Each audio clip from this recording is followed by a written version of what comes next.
नमस्कार दोस्तों, आज हम बात करेंगे एक ऐसे फाइनेंशियल टूल की जो अमेरिका से सेट होता है लेकिन उसका झटका इंडिया के स्टॉक मार्केट्स तक महसूस होता है। वो है फेड रेट यानी फेडरल फंड्स रेट। आप चाहे SIP इन्वेस्टर हो या स्टॉक ट्रेडर, अगर आप कैपिटल मार्केट्स को समझना चाहते हैं तो फेड रेट्स के सिग्नल को इग्नोर नहीं कर सकते। Now what is fed rate? Fed rate होता है वो इंटरेस्ट रेट जिसमें US के बैंक्स एक दूसरे को शॉर्ट टर्म लोन्स देते हैं, यूजुअली ओवरनाइट। ये रेट कंट्रोल करता है फेडरल रिजर्व यानी US का सेंट्रल बैंक, और ये रेट उनका मेन वेपन होता है इन्फ्लेशन और अनएम्प्लॉयमेंट को कंट्रोल करने के लिए, इकोनॉमिक ग्रोथ को बढ़ाने या कम करने के लिए। कैसे? जब फेडरल रिजर्व फेड रेट बढ़ाता है तो US के बैंक्स को एक दूसरे से पैसे उधार लेने के लिए ज़्यादा इंटरेस्ट देना पड़ता है।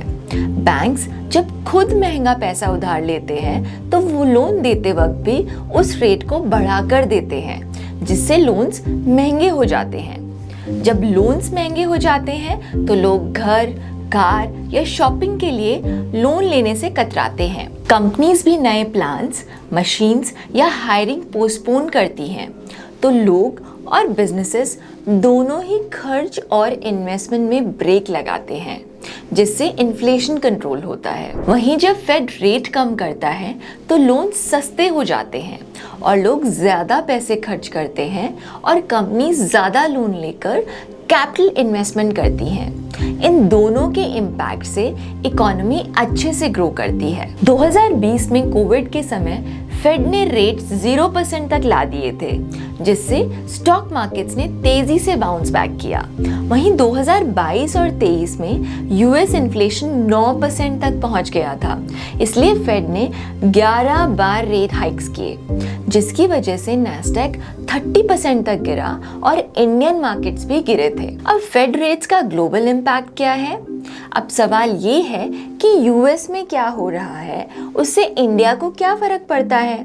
जवाब बहुत ही सिंपल है। ग्लोबल पैसा अच्छे रिटर्न्स के पीछे भागता है, इसलिए बेटर रिटर्न्स के लिए पैसे एक मार्केट से दूसरी मार्केट, एक कंट्री से दूसरी कंट्री और एक एसेट क्लास से दूसरी एसेट क्लास फ्लो करते हैं। जब फेड रेट्स बढ़ाता है तो US बॉन्ड्स सेफ और हाई रिटर्न देने लगते हैं।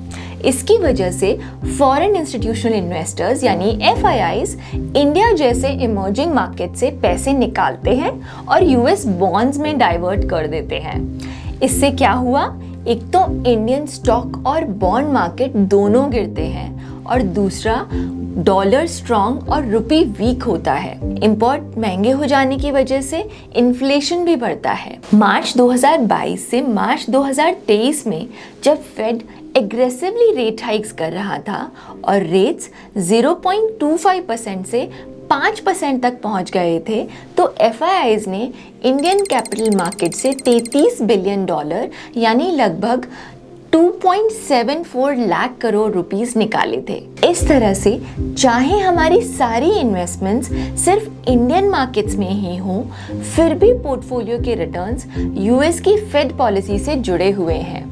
तो दोस्तों, फेड रेट्स US का कोई बोरिंग मैक्रो इकोनॉमिक इंडिकेटर नहीं है, ये दुनिया का सबसे पावरफुल फाइनेंशियल रिमोट है। इसलिए US फेड के हर पॉलिसी मीटिंग का सिग्नल समझना ज़रूरी है। तो नेक्स्ट टाइम जब न्यूज़ आए फेड हाइक्स रेट्स या पॉवेल स्टोन हॉकिश था, तब ये ज़रूर सोचिएगा कि क्या मुझे अपने पोर्टफोलियो या एसेट एलोकेशन में कुछ एक्शन लेना चाहिए। आशा करते हैं आपको आज की वीडियो पसंद आई होगी, तो लाइक और सब्सक्राइब करना मत भूलिएगा और हमारी इन्वेस्टिंग की पाठशाला सीरीज़ को देखते रहिएगा। धन्यवाद।